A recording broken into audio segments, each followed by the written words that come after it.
और इस वक्त की बड़ी खबर आ रही है गुजरात के सूरत से। वहां पर एक केमिकल टैंकर से गैस का रिसाव हुआ है, जिसकी वजह से 6 लोगों की मौत हो गई है, जबकि 24 लोगों को अस्पताल में भर्ती करवाया गया है। इन लोगों को गैस का रिसाव होने के बाद सांस लेने में तकलीफ महसूस हुई, जिसके बाद तुरंत इनको अस्पताल में भर्ती करवाया गया। 6 लोगों की मौत की भी खबर सामने आ रही है। गैस रिसाव की वजह से कई लोग ऐसे हैं जिनको सांस लेने में तकलीफें महसूस हो रही हैं। गुजरात के सूरत से ये खबर हम आपको बता रहे हैं, जहां पर बड़ा हादसा हुआ और इस हादसे में 6 लोगों की मौत हो गई है। दरअसल यहां पर एक केमिकल टैंकर से गैस रिसाव हुआ, जिसके बाद लोगों को सांस लेने में तकलीफ महसूस हुई और उसके बाद उनको अस्पताल में भर्ती करवाया गया। बीजेपी ने शक जताया है कि फिरोजपुर जाते समय पीएम की सुरक्षा से जो खिलवाड़ हुई, उसके पीछे पाकिस्तान का हाथ हो सकता है। पीएम का काफिला जहां रोका गया, वो जगह पाकिस्तान के बॉर्डर से कुछ ही दूर पर है और बीजेपी ने इसी बात की वजह से न केवल इस मामले का कनेक्शन पाकिस्तान से जोड़ा, बल्कि पंजाब सरकार और कांग्रेस की नीयत पर भी सवाल उठा दिए। केंद्रीय मंत्री प्रहलाद जोशी ने तो ये शक भी जता दिया कि पीएम की सुरक्षा में जानबूझकर चूक हुई, जिसके पीछे पाकिस्तान और कांग्रेस की मिलीभगत हो सकती है। वेल हैच्ड प्लान है ये, वेल हैच्ड कॉन्स्पिरेसी है। इसमें शायद पाकिस्तान का भी कुछ रोल है। कांग्रेस और पाकिस्तान के बीच एक समझौता है। इससे पहले पीएम की सुरक्षा में चूक की वजह से ही उनका फिरोजपुर दौरा रद्द हो गया। गृह मंत्रालय की ओर से बयान जारी किया गया कि बारिश की वजह से प्रधानमंत्री हेलीकॉप्टर से फिरोजपुर नहीं जा पाए और बठिंडा से सड़क के रास्ते फिरोजपुर रवाना हुए।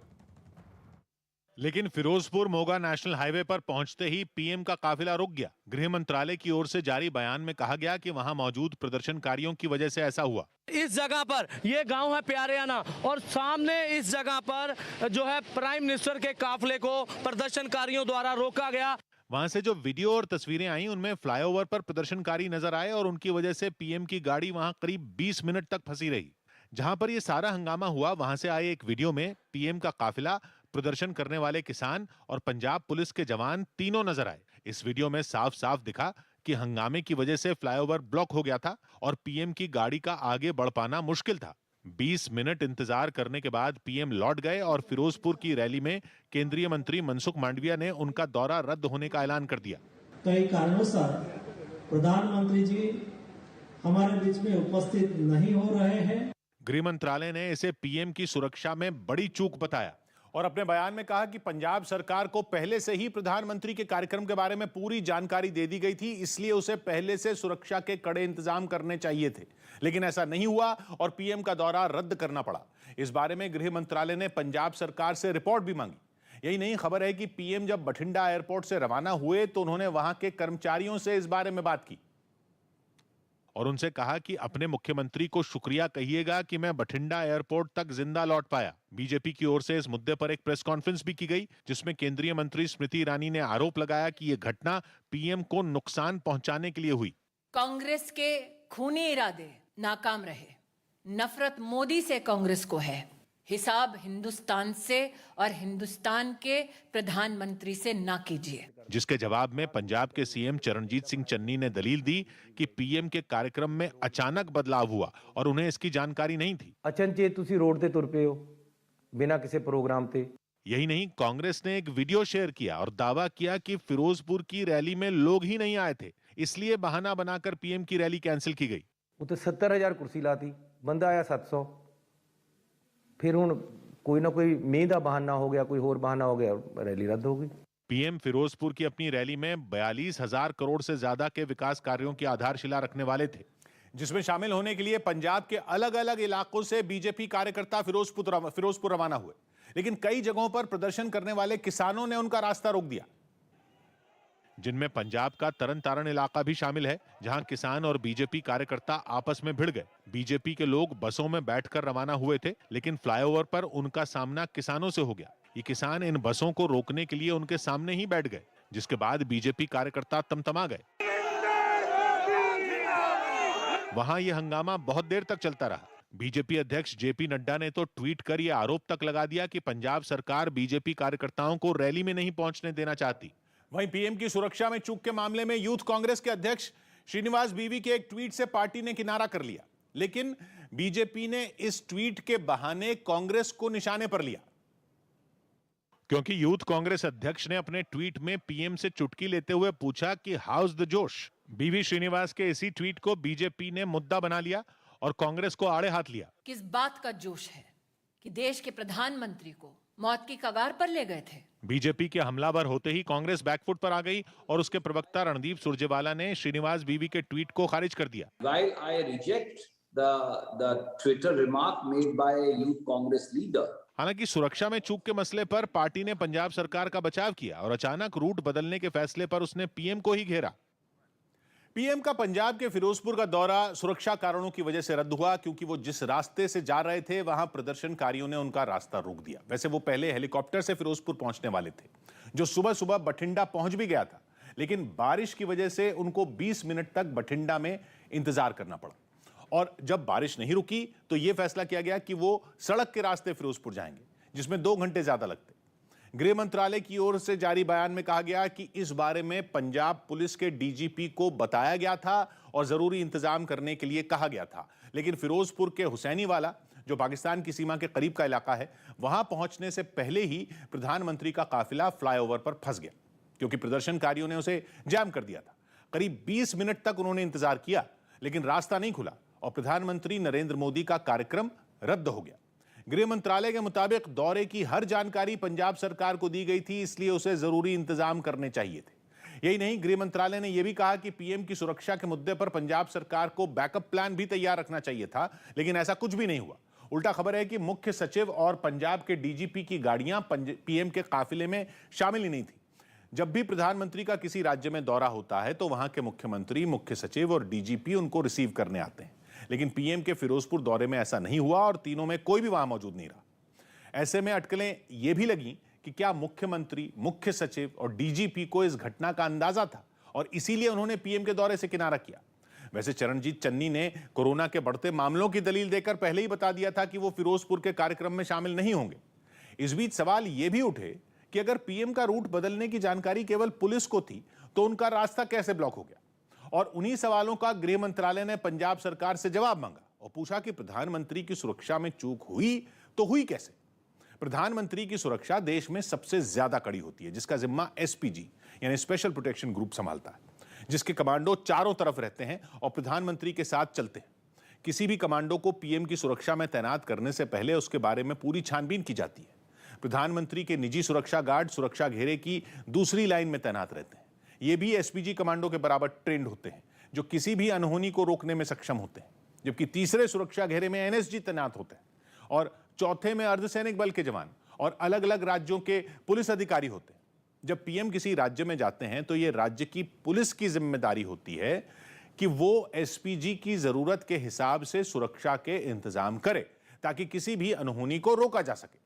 जबकि सुरक्षा के 5वें चक्र में कमांडो और पुलिस के साथ कुछ आधुनिक तकनीक से लैस गाड़ियां भी होती हैं। चीन के शियान शहर में कोविड ऐप क्रैश होने से हाहाकार मचा हुआ है। शियान में करीब 2 हफ्ते से लॉकडाउन लागू है और कोविड ऐप क्रैश होने से वहां की पूरी स्वास्थ्य व्यवस्था चरमरा गई है। असल में इस ऐप पर वहां के लोगों की कोरोना से जुड़ी सभी जानकारियां होती हैं। सख्त पाबंदियों के बीच जरूरी काम की वजह से जब वहां के लोग अपने घरों से बाहर निकलते हैं तो इसी ऐप पर उन्हें अपनी कोरोना रिपोर्ट दिखानी होती है। लेकिन ऐप क्रैश होने के बाद शियान शहर के हालात बिगड़ चुके हैं। जिन लोगों को अस्पतालों में इलाज की सख्त जरूरत है उन्हें भी वहां भर्ती नहीं किया जा रहा है, क्योंकि कोविड ऐप क्रैश होने से न तो अस्पतालों के पास मरीजों का डेटा है और न ही भर्ती होने वालों के पास इस बात का सबूत कि वो कोरोना पॉजिटिव नहीं है। कोरोना से निपटने की चीन की सारी तैयारियां धरी की धरी रह गई हैं। असल में चीन के शियान शहर में कोविड ऐप क्रैश होने से हाहाकार मच गया। शियान में करीब 2 हफ्ते से लॉकडाउन लागू है। कोविड ऐप क्रैश होने से वहां की पूरी स्वास्थ्य व्यवस्था चरमरा गई है। इस ऐप पर वहां के लोगों की कोरोना से जुड़ी सभी जानकारियां होती हैं। सख्त पाबंदियों के बीच जरूरी काम की वजह से जब वहां के लोग अपने घरों से बाहर निकलते हैं तो इसी ऐप पर उन्हें अपनी कोरोना रिपोर्ट दिखानी होती है। लेकिन ऐप क्रैश होने के बाद शियान शहर के हालात बिगड़ चुके हैं। जिन लोगों को अस्पतालों में इलाज की सख्त जरूरत है उन्हें भी वहां भर्ती नहीं किया जा रहा, क्योंकि कोविड ऐप क्रैश होने से न तो अस्पतालों के पास मरीज का डेटा है, न ही भर्ती होने वालों के पास इस बात का सबूत कि वो कोरोना पॉजिटिव नहीं है। खबर है कि इस ऐप की गड़बड़ी ने वहां एक महिला के बच्चे की जान ले ली। वो महिला गंभीर रूप से बीमार अपने बच्चे की नेगेटिव रिपोर्ट अस्पताल को नहीं दिखा सकी और अस्पताल ने उस बच्चे को भर्ती करने से मना कर दिया क्योंकि ऐप क्रैश हो गया। शियान शहर की करीब 1,30,00,000 की आबादी पिछले 2 हफ्तों से अपने घरों में कैद है, बंद है। पहले वहां के लोग खाने पीने के संकट से जूझ रहे थे, अब कोविड ऐप की गड़बड़ी ने उनके गुस्से को भड़का दिया। चीन की सरकार की सख्त नीतियों के खिलाफ शियान के लोग बहुत ज्यादा गुस्से में हैं। हालांकि चीन की सरकार शियान के लोगों की मुश्किलों को पूरी तरह नजरअंदाज कर चुकी, क्योंकि शियान में लॉकडाउन के खिलाफ आवाज तेज हुई तो चीन की सरकार ने हेनान प्रांत के यूजो शहर में भी सख्त लॉकडाउन लगा दिया। वहां कोरोना के 3 नए मरीज सामने आए, 3 मरीज सामने आए, लॉकडाउन लगा दिया। लेकिन हालात सिर्फ चीन में नहीं बल्कि अमेरिका में भी बिगड़ चुके हैं, जहां कोरोना मरीजों की तादाद में बेतहाशा बढ़ोतरी हुई और वहां एक दिन के अंदर ही इतने पॉजिटिव मरीज मिले कि बीते सारे रिकॉर्ड टूट गए। अमेरिका में एक दिन में कोरोना के 10 लाख मरीज सामने आए, जो कि दुनिया के किसी भी देश में एक दिन के अंदर आए मरीजों में अब तक का सबसे बड़ा आंकड़ा है। जहां वहां 4 दिन पहले 24 घंटे के अंदर करीब 6 लाख लोग कोरोना पॉजिटिव मिले थे। यानी महज 4 दिन में अमेरिका में इस बीमारी ने लगभग दुगने लोगों को अपनी चपेट में ले लिया। वहीं बीते 15 दिन में वहां कोरोना मरीजों की संख्या में करीब 200% का उछाल आया। विशेषज्ञों का मानना है कि अभी अमेरिका में यह बीमारी पीक पर नहीं पहुंची है। ऐसे में आसार है कि वहां आने वाले दिनों में हालात और बिगड़ सकते हैं। इसी तरह देश की राजधानी में एक दिन में कोरोना मरीजों की तादाद ने 8 महीने का रिकॉर्ड तोड़ दिया। दिल्ली में बीते 24 घंटों में 10,000 से ज्यादा कोरोना मरीज सामने आए हैं, जो कि बीते 8 महीनों में सबसे ज्यादा हैं। इससे पहले राजधानी में पिछले साल 12 मई को करीब 13,000 कोरोना पॉजिटिव मरीज मिले थे। लेकिन मरीजों की संख्या में अचानक बेतहाशा बढ़ोतरी हुई, जिसका असर अब दिल्ली के अस्पतालों में भी दिखने लगा है, जहां साल की शुरुआत से ही भर्ती होने वाले मरीज रोजाना बढ़ते ही जा रहे हैं। 2 जनवरी को दिल्ली के अलग अलग अस्पतालों में कोरोना मरीजों से 307 बेड भरे थे। 3 जनवरी को यह आंकड़ा बढ़कर 400 को पार कर गया, जबकि राजधानी में 4 जनवरी को यह संख्या 531 हो गई। उसके एक दिन बाद यह आंकड़ा 782 पर पहुंच गया। और डॉक्टरों के मुताबिक वहां कोरोना की तीसरी लहर दस्तक दे चुकी है। अभी तक तीसरी लहर की शुरुआत के केवल अंदेशे ने लोगों को डरा दिया था, लेकिन अब तो मुंबई के अस्पतालों में जिस तरह कोरोना मरीजों की बाढ़ आने लगी है, उसे खुद डॉक्टरों ने कोरोना की तीसरी लहर करार दे दिया है, जिसका असर वहां के अस्पतालों में भी देखने को मिला। कोरोना के तेजी से बढ़ते मामलों की वजह से अस्पताल मरीजों से खचाखच भरने लगे हैं। पिछले 10 दिनों में मुंबई के अस्पतालों में भर्ती होने वाले कोरोना मरीजों की संख्या 100 गुना से ज्यादा बढ़ गई है। कोरोना मरीजों के लिए बनाए गए मुंबई के सबसे बड़े नास्को कोविड सेंटर में, जहां 26 दिसंबर तक कोरोना के सिर्फ 7 मरीज भर्ती थे, उनकी संख्या अब 700 के पार पहुंच चुकी है, जिसकी वजह से कोविड सेंटर को नए मरीजों को भर्ती करने के लिए नए कोरोना वार्ड तैयार करने पड़ रहे हैं। और मुंबई के अस्पतालों ने कोरोना मरीजों की इस बाढ़ से निपटने के लिए अपना स्टाफ भी बढ़ा दिया, क्योंकि जानकारों ने आने वाले दिनों में मरीजों की संख्या में और तेजी आने का अंदेशा जताया, जिसकी गवाही मुंबई के गोरेगांव इलाके के नेस्को कोविड सेंटर से आई तस्वीरों ने भी दी। कोविड सेंटर के कंट्रोल रूम में लगे सीसीटीवी की फुटेज में साफ दिखा कि वहां कुछ दिनों पहले गिनती के कोरोना मरीज भर्ती थे और अस्पताल के ज्यादातर बेड खाली पड़े थे, जो अब करीब भर चुके हैं। नंबर ऑफ पेशेंट कितनी तेजी से आगे बढ़े हैं। 10 दिन के अंदर सीधे 779 पेशेंट यहाँ पे भर्ती हो चुके हैं। साफ है कि सिर्फ 10 दिन में मरीजों की संख्या महज 7 से बढ़कर 700 के पार पहुंच गई, जिसने कोविड सेंटर की तस्वीर को इस कदर बदल दिया कि 26 दिसंबर को जहां कोविड सेंटर में कोरोना के चुनिंदा मरीज भर्ती थे, वहीं अब सिर्फ चुनिंदा बेड ही कोरोना मरीजों के लिए खाली रह गए हैं।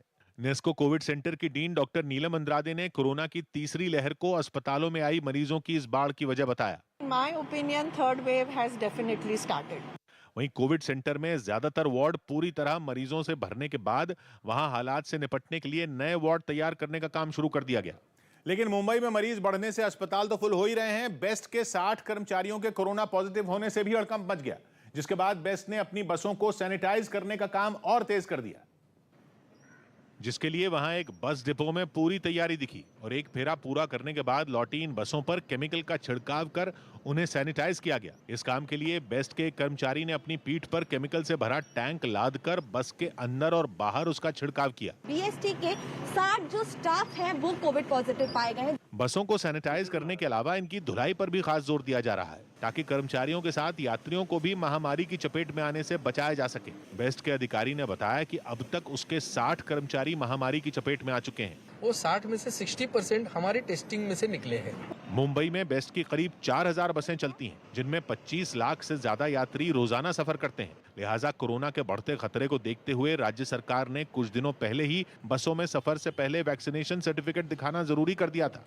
इस बीच कोरोना के लगातार बढ़ रहे मामलों को देखते हुए केंद्र सरकार ने कोरोना मरीजों के होम आइसोलेशन के लिए नए दिशा निर्देश जारी कर दिए, जिनके तहत कोरोना मरीजों के लिए होम आइसोलेशन का समय 14 दिन से घटाकर 7 दिन कर दिया गया। हालांकि 3 दिन तक बुखार लगातार न रहने पर भी होम आइसोलेशन खत्म माना जाएगा और दोबारा टेस्ट की जरूरत नहीं होगी। उन मरीजों को जिन्हें HIV या कैंसर है या ऑर्गन ट्रांसप्लांट हुआ है, उनको होम आइसोलेशन के लिए डॉक्टर की इजाजत जरूरी होगी, जबकि ऐसे मरीज जो 60 साल से ऊपर के हैं और पहले से ही दूसरी गंभीर बीमारियों से जूझ रहे हैं, उन पर भी यही नियम लागू होगा। वहीं हल्के लक्षण वाले दूसरे मरीज घर पर रहकर ही इलाज करवा सकते हैं। नए दिशा निर्देशों के तहत कोरोना मरीजों को स्टेरॉयड लेने की मनाही होगी। यही नहीं, CT स्कैन और एक्सरे भी बिना डॉक्टर की सलाह पर नहीं होगा। दूसरी तरफ कोरोना का असर अब चुनाव प्रचार पर भी पड़ता दिख रहा है। बढ़ते खतरे को देखते हुए चुनाव आयोग ने रैलियों और रोड शो पर सख्ती के लिए मंथन तेज कर दिया है। सूत्रों के मुताबिक आयोग यूपी, पंजाब और गोवा समेत सभी 5 राज्यों में चुनावी रैलियों और रोड शो पर रोक लगाने पर विचार कर रहा है। हालांकि चुनाव आयोग ने अभी तक कोई अंतिम फैसला नहीं लिया है, लेकिन इससे पहले ही कांग्रेस ने महामारी के बढ़ते खतरे को देखते हुए यूपी में 15 दिनों के लिए अपने बड़े कार्यक्रम रद्द कर दिए, जबकि खबर है कि लखनऊ में होने वाली प्रधानमंत्री मोदी की रैली भी रद्द हो सकती है। अगले सभा में भी हम टेक्नोलॉजी भी उपयोग करेंगे, साथ साथ कोविड रूल्स भी 100% पालन करें। तो वहीं कोरोना के बढ़ते खतरे से निपटने के लिए तमिलनाडु सरकार ने हफ्ते में 1 दिन के लॉकडाउन का ऐलान किया। तमिलनाडु में भी कोरोना मरीजों की तादाद तेजी से बढ़ रही है, जिसको देखते हुए वहां रविवार 9 जनवरी को पूरी तरह लॉकडाउन लागू करने का ऐलान किया गया। हालांकि इस दौरान जरूरी सेवाओं को लॉकडाउन से बाहर रखा जाएगा। इसके अलावा तमिलनाडु सरकार ने राज्य में नाइट कर्फ्यू लगाने का फैसला भी लिया, जो रात 10 बजे से सुबह 5 बजे तक जारी रहेगा। कोरोना के खतरे से निपटने के लिए वहां पोंगल के मौके पर आयोजित होने वाले कार्यक्रमों को भी टालने का फैसला लिया गया। साथ ही हर शुक्रवार, शनिवार और रविवार को किसी भी धार्मिक स्थल पर लोगों को जाने पर रोक लगा दी गई। तमिलनाडु में कोरोना मरीजों की तादाद बहुत तेजी से बढ़ रही है। वहां ओमिक्रॉन के अभी 120 से ज्यादा मरीज सामने आ चुके हैं। लेकिन पश्चिम बंगाल में सरकार की सख्ती का कुछ खास असर नहीं दिखा। सरकार की सख्ती के बावजूद कोलकाता के अलग अलग रेलवे स्टेशनों पर कई लोकल ट्रेनें लोगों से लद गईं। कोरोना मरीजों की संख्या में लगातार हो रहे इजाफे पर काबू पाने के लिए राज्य सरकार ने लोकल ट्रेनों को उनकी आधी क्षमता से चलाने के दिशा निर्देश दिए थे। लेकिन ये नियम बनाया तो गया, मगर इसे मानने वालों की तादाद न के बराबर ही नजर आई। कोलकाता के बालीगंज रेलवे स्टेशन पर भीड़ देखकर ऐसा लगा जैसे न तो किसी को महामारी का खौफ है और न ही सरकार की सख्ती का डर। कई लोकल ट्रेनें लोगों से खचाखच भर गईं, तो दरवाजों से लटककर यात्रा करने से भी मुसाफिरों ने परहेज नहीं किया। सख्त रिस्ट्रिक्शन लगाए जाने के बाद भी कोलकाता में लोकल ट्रेनों की हालत बदलती नजर नहीं आ रही है। लोगों ने भीड़ की समस्या से निपटने के लिए रेलवे को ट्रेनों की संख्या बढ़ाने की सलाह दी। ट्रेन बढ़ाने से सीट मिलेगा, सबको डिस्टेंस मिलेगा। न सिर्फ लोकल ट्रेनों के अंदर बल्कि प्लेटफॉर्म पर भी पैर रखने तक की जगह नहीं बची। ये हालात तब हैं जब राज्य सरकार लोकल ट्रेनों को शाम 7 बजे के बजाय रात 10 बजे तक चलाने की इजाजत दे चुकी है। इस बीच बिहार से डराने वाली खबर आई, जहां सरकार के 4 मंत्री कोरोना पॉजिटिव हो गए। कैबिनेट बैठक से 1 दिन पहले ही वहां सभी मंत्रियों की कोरोना जांच की गई थी, जिसमें 4 मंत्रियों की कोरोना रिपोर्ट पॉजिटिव आई। इनमें बिहार के दोनों डिप्टी CM तारकिशोर प्रसाद और रेणु देवी भी शामिल हैं। इनके अलावा मंत्री सुनील कुमार और अशोक चौधरी की कोरोना रिपोर्ट भी पॉजिटिव आई। खबर है कि अशोक चौधरी के परिवार में भी कई लोगों की कोरोना रिपोर्ट पॉजिटिव आई है। इतना ही नहीं, वहां मुख्यमंत्री आवास में भी कोरोना ने सेंध लगा दी और अब तक 30 से ज्यादा सुरक्षाकर्मी और कर्मचारी कोरोना पॉजिटिव हो चुके हैं। और जयपुर से कोरोना के नए वेरिएंट से मौत का एक मामला सामने आया है। देश में ओमिक्रॉन वेरिएंट से हुई ये पहली मौत है। राजस्थान के उदयपुर के रहने वाले इस 72 साल के मरीज की 31 दिसंबर को ही अस्पताल में मौत हो गई थी, लेकिन अब केंद्रीय स्वास्थ्य मंत्रालय ने ओमिक्रॉन से मौत की पुष्टि की है। तो आप राजस्थान के केस की बात कर रहे हैं, वह टेक्निकली हम ये बता सकते हैं कि वह ओमिक्रॉन रिलेटेड डेथ इसलिए है क्योंकि जब तक ओमिक्रॉन का रिजल्ट आया था तब तक उससे पहले that person has already died. Corona की एक ऐसी वैक्सीन आने वाली है जो नाक के रास्ते शरीर में डाली जाएगी। सूत्रों के मुताबिक इस नेजल वैक्सीन के ट्रायल की मंजूरी दी जा चुकी है और यह ट्रायल उन लोगों पर ही किया जाएगा जिन्हें पहले से वैक्सीन की दोनों डोज लगाई जा चुकी हैं और दूसरी डोज को लगे 6 महीने का वक्त बीत चुका है। मतलब यह कि इस वैक्सीन का इस्तेमाल तीसरी डोज यानी बूस्टर डोज के तौर पर करने की योजना है और इसे बनाने वाली कंपनी है भारत बायोटेक। ये वही भारत बायोटेक है जिसने कोवैक्सीन बनाई है। माफ कीजिएगा। टीकाकरण से जुड़े कुछ लोगों का मानना यह है कि नाक से दी जाने वाली वैक्सीन उस वैक्सीन से ज्यादा असरदार होगी जो बाजू पर टीका लगाकर दी जाती है। कई बार बाजू पर वैक्सीन लगने के बाद लोगों को हाथ में सूजन या दर्द जैसी शिकायत 1 से 2 दिन तक रहती है, लेकिन नाक से वैक्सीन दिए जाने पर ऐसा कुछ नहीं हो सकता। दावा यह है कि बाजू पर जो वैक्सीन का टीका लगाया जाता है, मतलब जैसे अभी तक भारत में या दुनिया भर में टीका लगाया जा रहा है, उससे फेफड़े कोरोना वायरस से लड़ने के लिए तैयार हो जाते हैं। और वैक्सीन का असर जब तक शरीर में रहता है, कोरोना वायरस शरीर में दाखिल होने के बाद भी फेफड़ों में दाखिल नहीं हो पाता, जबकि कोरोना वायरस शरीर में नाक के रास्ते दाखिल होता है, नाक से होता हुआ फेफड़ों तक पहुंचता है और उसके बाद पूरे शरीर में फैलता है। दावा यह किया जा रहा है कि नाक के रास्ते पहुंचाने वाली वैक्सीन शरीर में वायरस को दाखिल ही नहीं होने देगी, मतलब वायरस फेफड़ों तक पहुंचने ही नहीं दिया जाएगा। लेकिन इसका मतलब यह नहीं है कि अभी तक जो वैक्सीन दी जा रही है, चाहे वो कोविशील्ड हो या फिर कोवैक्सीन हो, उनकी जगह पर नाक से दी जाने वाली वैक्सीन दी जाने लगेगी। मतलब यह कि ऐसी वैक्सीन होगी जो बूस्टर डोज की तरह इस्तेमाल होगी। ऐसे लोगों को ही दी जाएगी जिन्हें पहले से किसी दूसरी वैक्सीन की दोनों डोज लग चुकी हो। ऐसा भी नहीं है कि यह वैक्सीन भारत बायोटेक बना रही है तो केवल उन्हीं लोगों को लगाई जाएगी जिन्हें कोवैक्सीन की दोनों डोज लगी, बल्कि यह वैक्सीन वो सभी लोग लगवा पाएंगे जो वैक्सीन की दोनों डोज लगवा चुके हों, फिर चाहे वो कोविशील्ड हो या फिर कोवैक्सीन। नाक से दी जाने वाली इस वैक्सीन का क्लिनिकल ट्रायल 5000 लोगों पर किया जाएगा, जिन्हें वैक्सीन लगाने के बाद उन पर उनका असर देखा जाएगा। और कहा जा रहा है कि इन 5000 लोगों में आधे ऐसे होंगे जिन्हें कोविशील्ड दी गई हो और बाकी के आधे वो लोग होंगे जिन्हें कोवैक्सीन की दो डोज लगाई गई। इस ट्रायल के नतीजे ही ये तय करेंगे कि नाक से लगने वाली ये वैक्सीन अब कब तक बूस्टर डोज के तौर पर देश के लोगों को लगनी शुरू हो पाएगी। बांग्लादेश ने पहले टेस्ट में न्यूजीलैंड को हरा दिया। बांग्लादेश ने मेजबान न्यूजीलैंड को पहले टेस्ट मैच में 8 विकेट से हराकर इतिहास रच दिया। इससे पहले बांग्लादेश को न्यूजीलैंड में अब तक एक भी जीत नहीं मिली थी। ये टेस्ट अपने नाम करने के साथ ही बांग्लादेश 2 मैचों की इस सीरीज में 1-0 से आगे हो गया।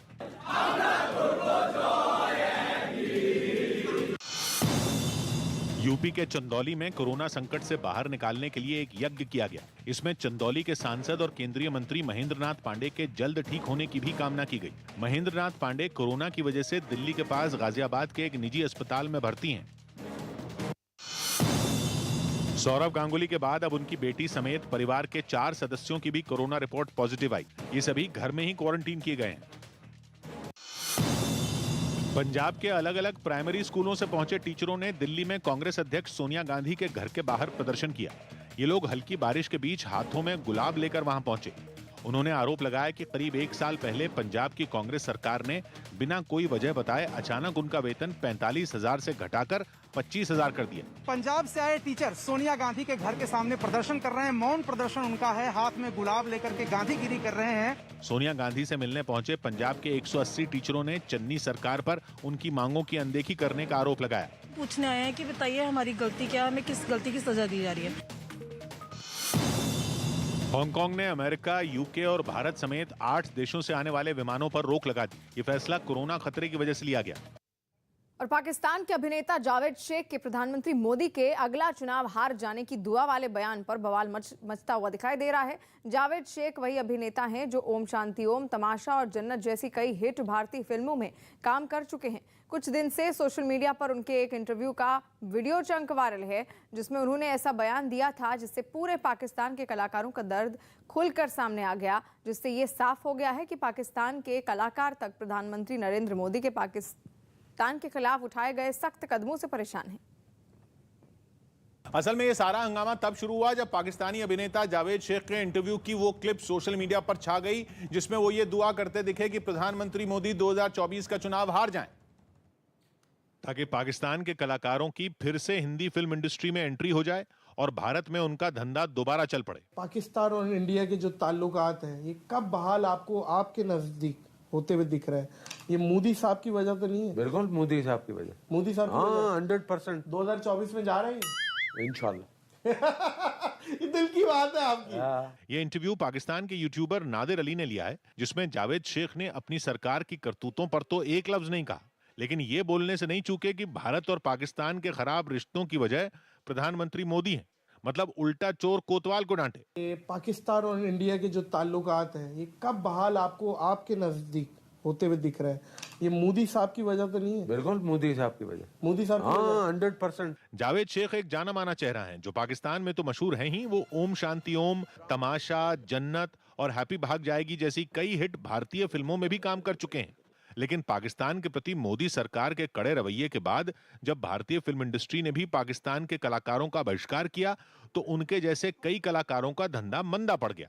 ऐसे में उन्होंने 2024 में पीएम के हारने की दुआ मांग ली और बवाल हो गया। जो पाकिस्तान में कुछ बेरोजगार कलाकार है वो क्या कहते हैं आईएसआई के इशारे पर, ये प्रासंगिक नहीं है। असल में पाकिस्तान की तरफ से होने वाले आतंकी हमलों की वजह से भारत सरकार ने पाकिस्तान सरकार से बातचीत बंद की हुई है और पुलवामा हमले के बाद तो भारत की फिल्म इंडस्ट्री ने भी पाकिस्तानी कलाकारों से पूरी तरह दूरी बना ली।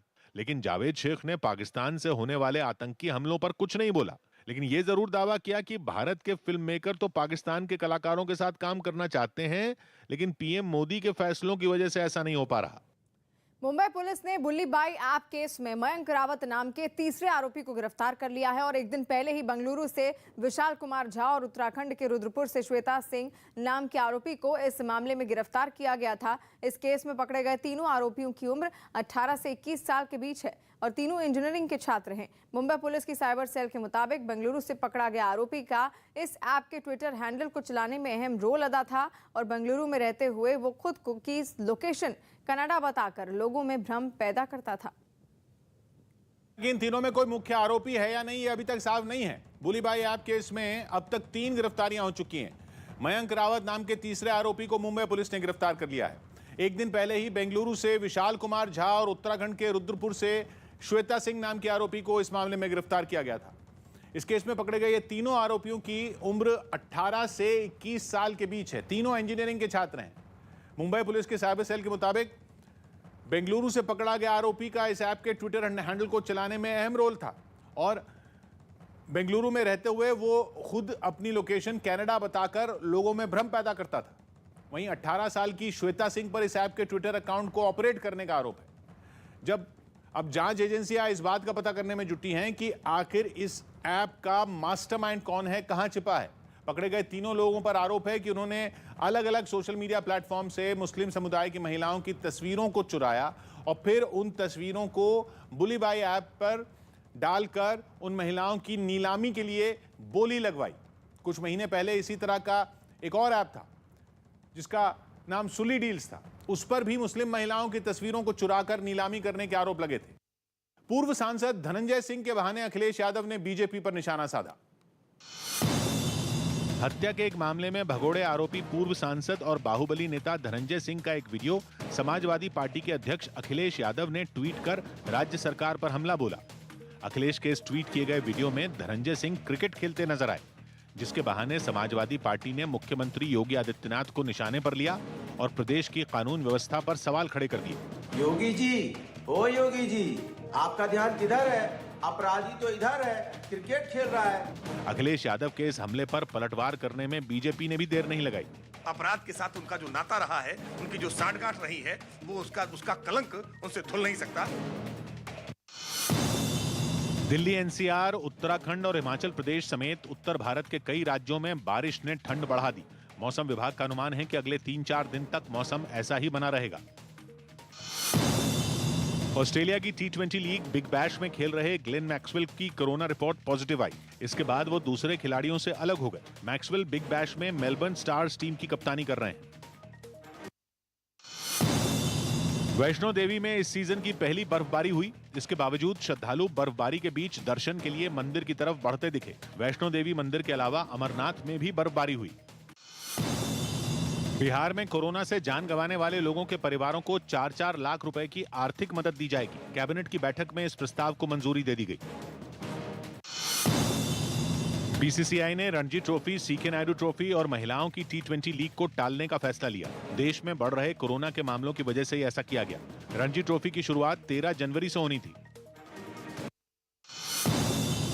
कोरोना पर शिकंजा कसने के लिए उत्तर प्रदेश में प्रशासन ने सख्ती बढ़ा दी।